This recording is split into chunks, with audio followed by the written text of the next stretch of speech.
Amahubo 61. Yizwa, Nkulunkulu, ukukhala kwami.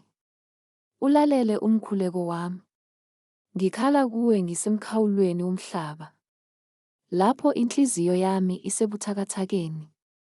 Ngiholele edwaleni eliphakeme kunami. Ngokuba ubuyisiphephelo sami. Inqaba eqinileyo ngakuso isitha. Ngiyakuhlala ethendeni lakho kuze kube phakade. Ngiyakukhosela ekusithekeni kwamaphiko akho. Sela. Ngokuba wena Nkulunkulu uzizwile izithembiso zami. Wabanika ifa abalesaba igama lakho. Uyakweleka izinsuku ezinsukwini zenkosi. Iminyaka yayo iyakuba njengezizukulwane nezizukulwane.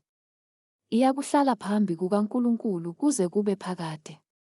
Yimisele umusa neqiniso ukuba kuyilondoloze. Khona ngiyakulidumisa igama lakho kuze kube phakade. Ukuze ngigcwalise izithembiso zami imihla ngemihla.